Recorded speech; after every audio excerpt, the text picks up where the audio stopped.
Olá, futuros servidores do magistério da rede pública do município de Olinda, no Pernambuco.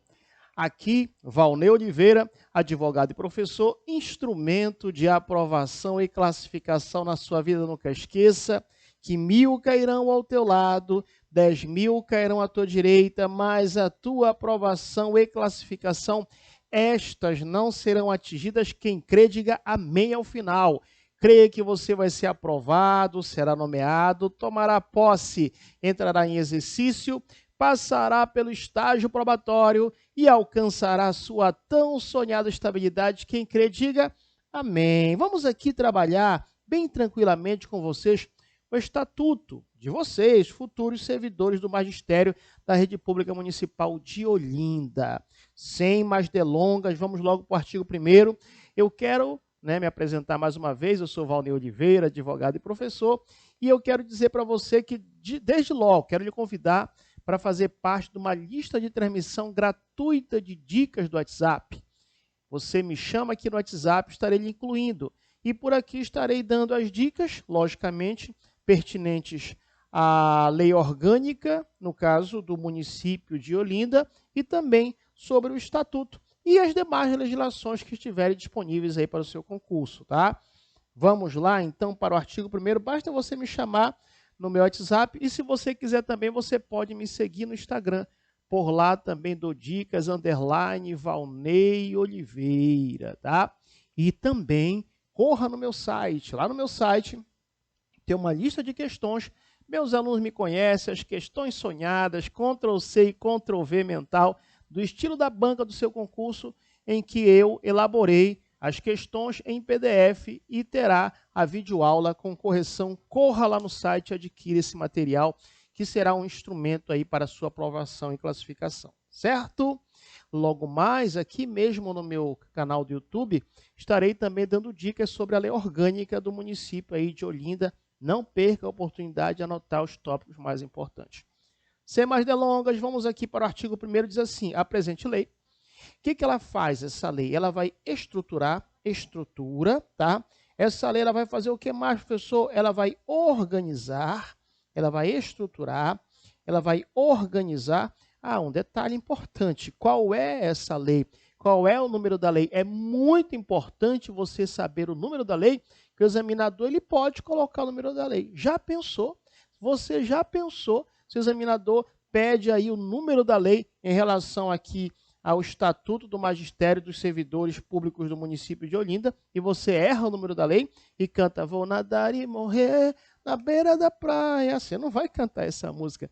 Você vai cantar "Vou nadar e correr na beira da praia, sendo servidor de Olinda". Quem crê, diga amém. Olha só, justamente é a lei número 5.484 de 2005, certo?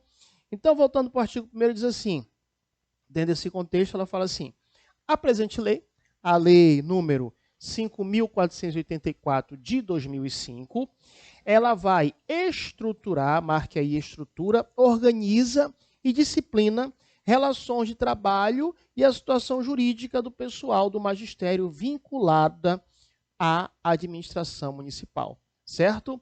Então, é interessante você entender, lógico, que o pessoal do magistério é vinculado a quê, professor? Vinculado à administração municipal, tá? É vinculado à administração municipal, e justamente essa lei vai estruturar, essa lei vai organizar, e essa lei vai disciplinar o trabalho, a relação entre trabalho e a situação jurídica, certo? Muito bem.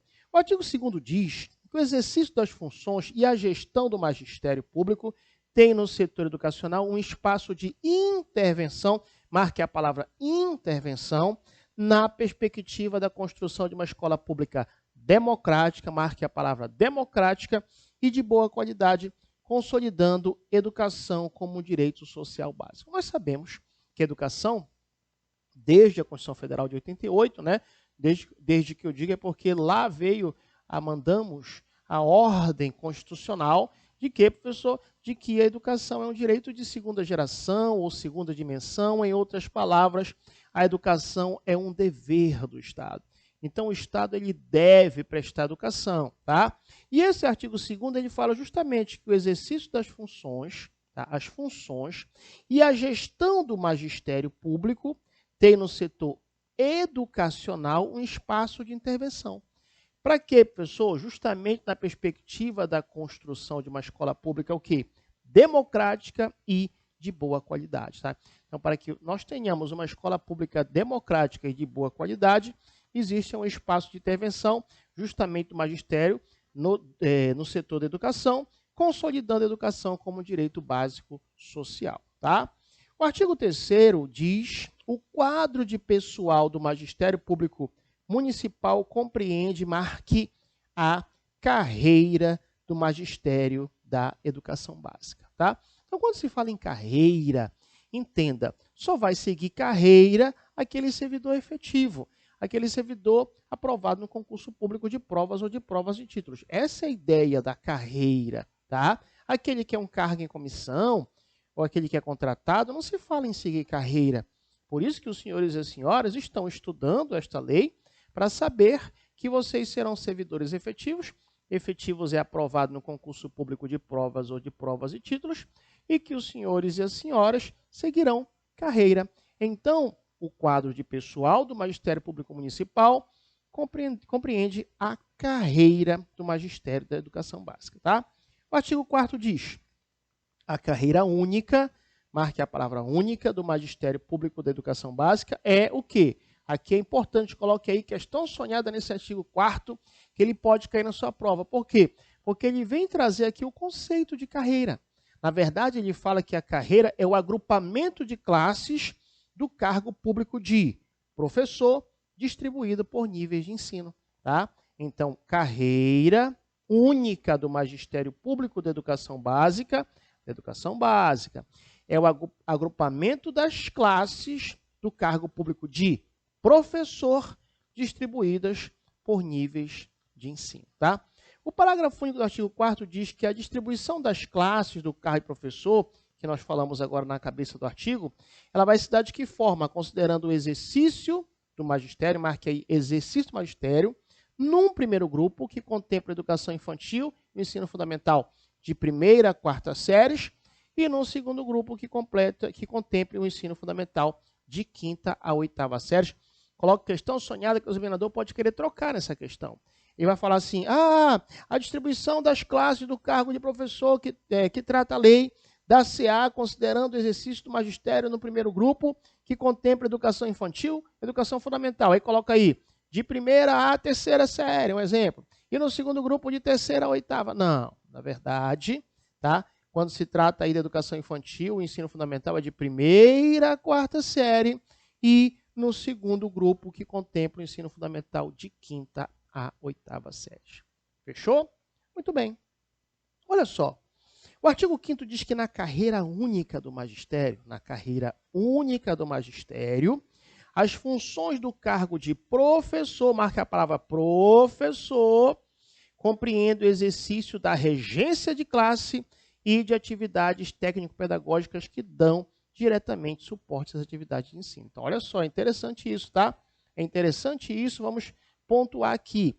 Na carreira única do magistério, função de cargo de professor, o que ele traz aqui? As funções, tá, de cargo de professor.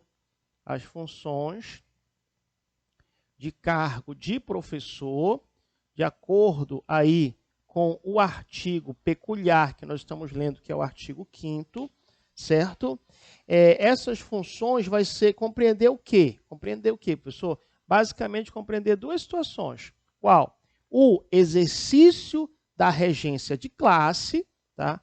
O exercício da regência de classe,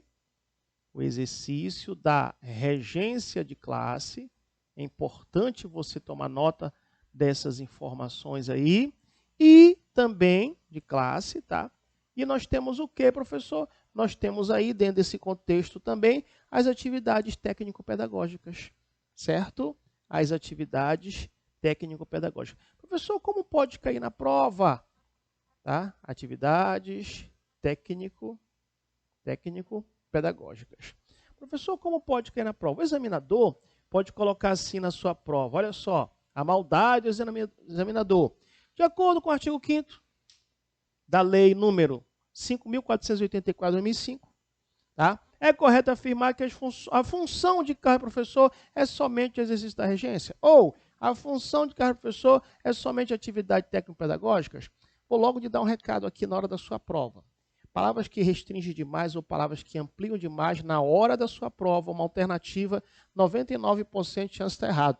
Somente, exclusivamente, sem exceção, todos, 99% de chance de estar errado. Não estou falando 100%, estou falando 99%. Então, mais uma vez, quando fala aqui das funções de cargo professor, nós temos exercício da regência de classe e também as atividades técnico-pedagógicas que darão diretamente suporte às atividades de ensino. Tá? Lógico que essas atividades técnico-pedagógicas dão suporte para as atividades de ensino. Certo? O parágrafo 1º diz do artigo 5º, a regência de classe será exercida em escolas públicas registradas no Cadastro Geral da Secretaria Municipal de Educação e Desporto e em outros centros de educação da rede municipal. Certo? Então, é regra, e é lógico que é uma regra lógica essa, né? Essa regência de classe, o exercício da regência de classe, vai se dar onde? Está aí. Vai se dar justamente em escolas públicas registradas no Cadastro Geral da Secretaria Municipal de Educação e também em outros centros de educação da rede municipal. Tá? O parágrafo 2º diz que a execução de atividades técnico-pedagógicas se dará onde? Em escolas, centros de educação e em equipes centrais da Secretaria de Educação e Desporto. Daí uma situação que o examinador pode querer trocar também. Ele vai querer falar assim, o exercício da regência de classe vai se dar, né, em escolas, centros de educação e em equipes centrais da Secretaria de Educação e Desporto. Não. Equipes centrais, centro de educação, isso vai ser as atividades técnico-pedagógicas. Tá? Na verdade, quando se trata do exercício da regência de classe, já falou aí, são em escolas públicas registradas no Cadastro Geral da Secretaria Municipal de Educação e Desporto e em outros centros de educação da rede municipal. Perfeito? Muito bem. O artigo 6º, coloquei questão sonhada, ele é forte para quem nessa prova. Por quê, professor? Porque o artigo 6º ele traz as atribuições do professor em regência de classe. Então, perceba que esse artigo 6º vai trazer as atribuições do professor em regência de classe. E lá vai um macete bom para você aí. Pode ver que tudo é verbo, né? Planejar, participar, selecionar, organizar, elaborar, participar, né? Desenvolver e assim por diante. Professor, mas tudo bem. Mas o artigo 7º, professor, traz as atribuições do professor no exercício de atividades pedagógicas. E também começa com verbo. Mas você vai perceber, você que é professor, que quando nós começarmos a ler, você vai falar, não, peraí, isso aqui é na regência de sala, de classe, né, que eu tenho que, é uma atribuição minha. Daqui do artigo 7 você vai falar, não, isso aqui realmente é em relação à minha atividade técnico-pedagógica. Vai ser super tranquilo para analisarmos. Vamos aí ao artigo 6º rapidinho. São atribuições do professor em regência de classe. Vamos começar a falar agora, no artigo 6º, das atribuições do professor, não esqueça, hein? Em regência de classe, tá? Essas atribuições aqui do professor em regência de classe. Vamos analisar. Não esqueça de fazer parte da minha lista de transmissão gratuita de dicas do WhatsApp. Você me chama no WhatsApp, irei colocar você, e por lá as dicas serão via áudio, pequenos vídeos ou digitado. Tá? Trazendo aí informações importantes sobre esta lei, a Lei 5.484/2005, e também sobre a Lei Orgânica do município de Olinda, entre outros temas da área jurídica, né, de legislações que tiverem no seu programa. Estaremos trabalhando lá nessa lista de transmissão. Então não perca a oportunidade, me chame urgente aí no WhatsApp para você não ficar para trás, hein? Se você deixar muito para depois, aí cuidado, não é grupo de WhatsApp, é lista de transmissão gratuita do WhatsApp. Se você entrar logo, começa logo a receber as dicas. E você vai entrando posteriormente, e talvez as dicas anteriores você não terá acesso. Perfeito? Muito bem. Vamos lá. Atribuições do professor à regência de classe. Você vai ver que nesse inciso 1 até o inciso 10, você vai bater no peito e falar, isso aqui realmente é minha atribuição na classe, na sala. Vamos lá. Inciso 1. Planejar. Ministrar aulas. Ministrar aula. Planejar e ministrar aula. Vai ministrar aula onde, amigo? Na classe, tá? Coordenando o processo de ensino e aprendizagem nos diferentes níveis de ensino. Isso é atribuição sua como professor em regência de classe. O que mais, professor? Participar na elaboração e execução dos programas educacionais. Inciso 3, selecionar e coordenar a elaboração do material didático, utilizado no processo de ensino e aprendizagem. 4, organizar a prática pedagógica, observando o desenvolvimento do conhecimento nas diversas áreas, as características sociais e culturais do aluno e da comunidade, bem como as demandas sociais conjunturais. O que mais, professor? Elaborar, acompanhar e avaliar projetos pedagógicos e propostas curriculares, participar do processo de planejamento, implementação, avaliação da prática pedagógica e das oportunidades de capacitação, desenvolver atividade de pesquisa relacionada à prática pedagógica, contribuir para a interação entre a escola e a comunidade, acompanhar e orientar os estágios curriculares, organizar e divulgar produções científicas, socializando conhecimento, saberes e tecnologia. Isto, muita atenção, são atribuições do professor em regência de classe. Coloque questão sonhada, QS, tanto no artigo 6º como no artigo 7º, porque eu sonhei quando o sonho cai, o examinador vai confundir. Vai colocar assim numa das questões, são atribuições do professor em regência de classe, exceto, aí coloca uma do artigo 7º. Ou vice-versa, pega o título do artigo 7º e fala, são atribuições do professor no exercício de atividades técnico-pedagógicas, e pega alguma lá das suas atribuições em regência de classe. Fechou? Vamos analisar o artigo 7º, diz assim, são atribuições do professor no exercício de atividades técnico-pedagógicas. Analise. 1. Elaborar, executar os programas educacionais. Elaborar, olha, elaborar e executar os programas educacionais. 2. Acompanhar e apoiar a prática pedagógica desenvolvida na escola. Tá? Perceba aí, atividade técnico-pedagógica. 3. Estimular atividades artísticas, esportivas e culturais na escola. Localizar demandas de capacitação em serviço de formação continuada. Programar e executar capacitação em serviço. Participar da formulação e aplicação do processo de avaliação escolar. Acompanhar a dinâmica escolar e coordenar ações interescolares. Acompanhar o desenvolvimento escolar do aluno.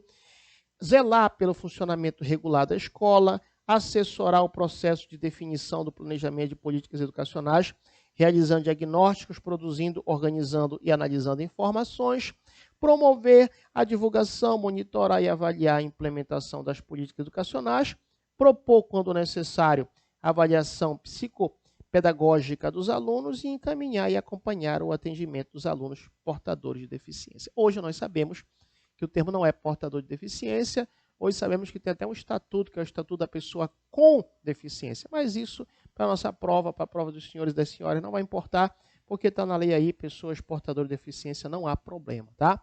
Então, por favor, sem ter muita pressa, de vez em quando você dá uma olhadinha nas atribuições do artigo 6º, que é justamente pautado em relação ao exercício das atribuições em relação à regência de classe, e dá uma olhadinha nas atribuições do artigo 7º, que trata das atividades técnico-pedagógicas. Com calma, com tranquilidade, você faça a leitura bem minuciosa, aos poucos, e você vai entendendo, né, as diferenças básicas aí, e aí para não errar essa questão, tá? O parágrafo único do artigo 7º diz que entende-se por atividades técnico-pedagógicas as exercidas pelo professor, olha, nas funções de diretor, nas funções de vice-diretor, na função de secretário escolar, na função de coordenador de biblioteca, na função de coordenador de núcleo tecnológico, na função de coordenador pedagógico e assistentes técnico-pedagógicos, existentes na estrutura da Secretaria Municipal da Educação e do Desporto. Fechou o raciocínio? Tranquilos até aí? Então agora ficou muito fácil, né? Então já sabemos o que é aí a regência de classe, as atribuições suas com o professor dentro da classe, da regência de classe.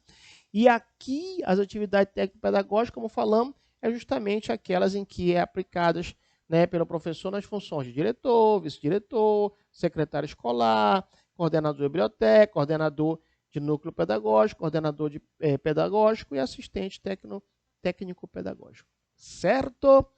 Perfeito até aí? Tranquilos? Muito bem. Vamos apagar o quadro. Aqui nós temos uma tecnologia de ponta. Aqui num clique eu apago o quadro. Quer ver? Vamos apagar. Olha aqui como é que o negócio é chique. Aqui o estúdio é chique, você está por fora. Aqui é tecnologia de ponta. Bem, vamos falar sobre o tema do provimento e o tema do acesso. Tá? Do provimento e do acesso. Vamos analisar o artigo 8º.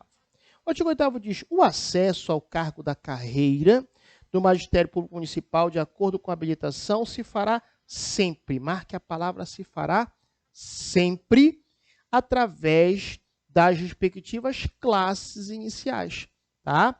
Classes iniciais de cada grupo de níveis de ensino do cargo, obrigatoriamente na função de regência de classe. Perfeito? Então, estamos falando de qual tema? O acesso. Para que se tenha acesso ao cargo da carreira do Magistério Municipal, mais uma vez, de acordo com a habilitação, se fará de que forma? Através das respectivas classes iniciais. Sempre o acesso se fará através das classes iniciais de cada grupo de níveis de ensino do cargo, obrigatoriamente na função de regência de classe. Tá? O artigo 9º diz que o ingresso no quadro de pessoal do Magistério Público Municipal, marque aí, o ingresso no quadro de pessoal do Magistério Público Municipal dar-se-á por meio de concurso de provas e títulos. Muita atenção, muita cautela, coloque questão sonhada no artigo 9º. Por quê, professor? Porque quando se fala em servidor efetivo, o servidor efetivo é aquele aprovado em concurso público de provas ou de provas e títulos. Este é o termo correto, inclusive preconizado no regime jurídico único. Servidor efetivo é aquele aprovado no concurso público de provas ou de provas e títulos. O grande quê da questão aqui é o seguinte, que quando se fala no ingresso no quadro de pessoal do Magistério Público Municipal de Olinda, tá? Vai se dar por meio de concurso público de provas e títulos. Eu sonhei, quando o sonho cai, que o examinador vai colocar no concurso de provas ou de provas e títulos. Não. Aqui é concurso de provas e títulos. Provas e títulos, porque estamos falando aqui de cargo de nível superior, tá? Provas e títulos. Muito bem. O artigo 10 diz que para o exercício do cargo de professor, no grupo de níveis de modalidade de ensino correspondente ao exercício do magistério na educação infantil e no ensino fundamental, de 1ª a 4ª séries, será exigida como qualificação mínima. Cuidado, não é qualificação máxima, marque a palavra qualificação mínima. A formação do normal médio ou no curso equivalente, tá? Ou curso equivalente, certo? Então, veja bem, aqui é uma peculiaridade, né? Para o exercício do cargo de professor, no grupo de níveis, modalidade de ensino correspondente ao exercício do magistério na educação infantil e no ensino fundamental, de 1ª a 4ª série, será exigido como qualificação mínima a formação do normal médio ou curso equivalente, tá? O artigo 11 diz que para o exercício do cargo de professor no grupo de nível e modalidade de ensino correspondente ao exercício do magistério do ensino fundamental de 5ª a 8ª série, será exigida a licenciatura plena compatível com a disciplina a ser ministrada. Então, muito cuidado, muita cautela. Seu examinador pode confundir, né? Olha só a maldade do examinador, tanto ali a modalidade, o nível correspondente ao exercício do magistério de educação infantil e no ensino fundamental de 1ª a 4ª série, como também de 5ª a 8ª, será exigida a licenciatura plena. Não. Vimos que, de acordo com o artigo 10, se for, né, magistério de educação infantil e no ensino fundamental de 1ª a 4ª série, qualificação mínima, formação no normal médio ou no curso equivalente. Agora, todavia, entretanto, se for no magistério de ensino fundamental de 5ª a 8ª, terá exigida a licenciatura plena, compatível com a disciplina a ser ministrada. Muito bem. O artigo 12 diz que serão exigidos cursos específicos em nível de especialização lato sensu, tá? Serão exigidos cursos específicos em nível de especialização lato sensu, né? Aí, quando se fala lato sensu, faz pós-graduação, né? Estrito sensu é mestrado, lato sensu pós-graduação. Com carga horária mínima, cuidado, não é carga horária máxima. Carga horária mínima de 360 horas aula aos professores que pretendam atuar nas turmas de educação especial, tá? Então, mais uma vez, aqueles professores que têm a pretensão de atuar nas turmas de educação especial, tá? Esses professores deverão ter justamente a especialização lato sensu. Cuidado, não é estrito sensu, não é mestrado, é lato sensu, pós-graduação, tá? E marque aí a carga horária mínima de 360 horas, tá? Horas aula.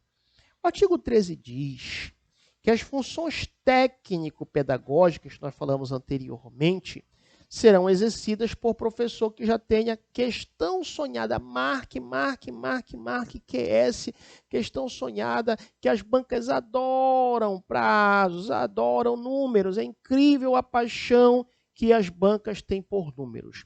Então, marque aí, vou até colocar aqui e pontuar para a gente, tá? Falou em funções pedagógicas, funções técnico-pedagógicas, que nós havíamos falado anteriormente, tá? Falou em funções técnico-pedagógicas, tá? Muita atenção, muita cautela, muita atenção para isso aqui, tá? Será exigida do professor o quê? No mínimo, não é no máximo, é no mínimo, o quê, professor? No mínimo 3 anos.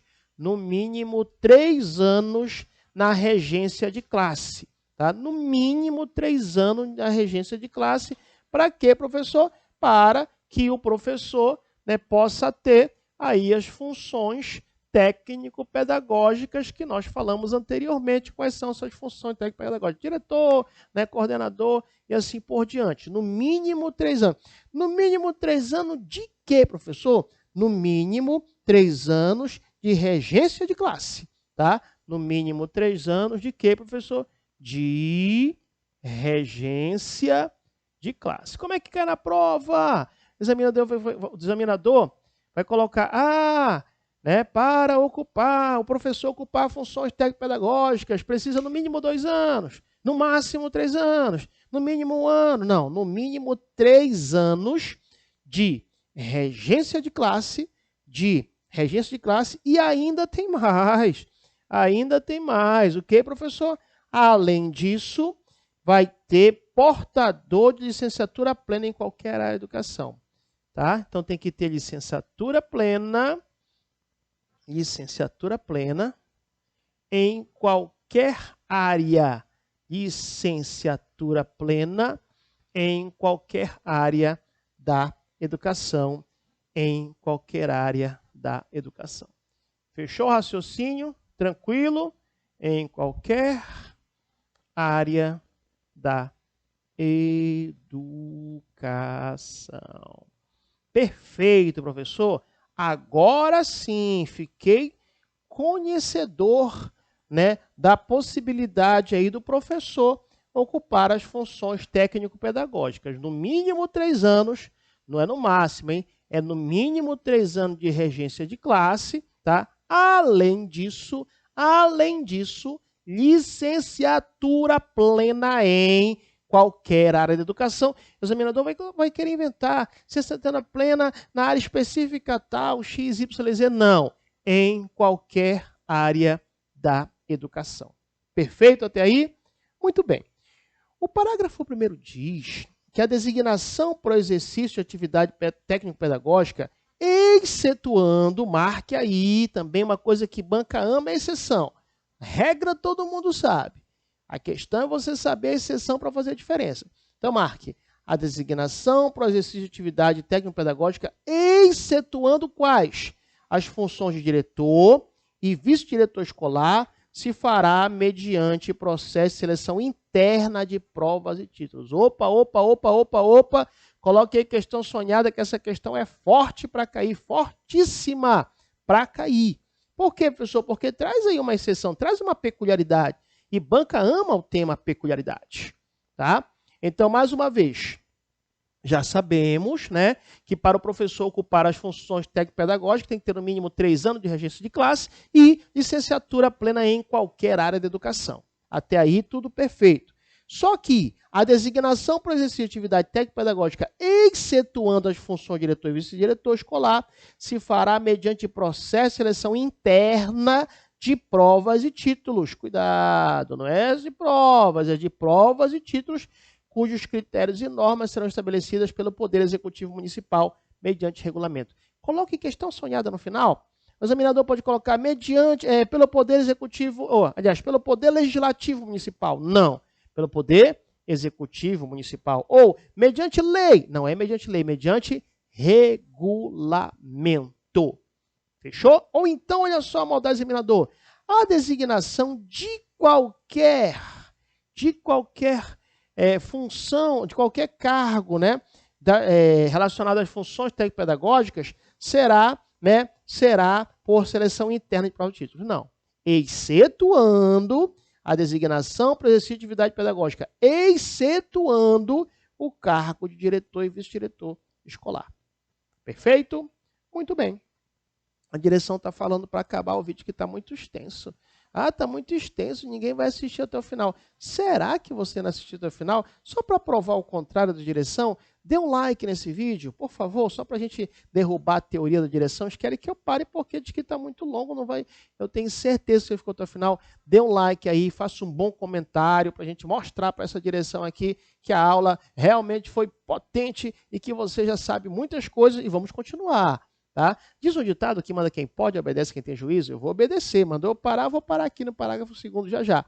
Não esqueça, só recapitulando, que você pode me chamar agora mesmo no WhatsApp para que eu possa lhe colocar na lista de transmissão gratuita de dicas do WhatsApp. Estarei lhe passando as dicas aí sobre essa lei e também sobre a lei orgânica do município de Olinda. E as demais legislações que estão no seu programa,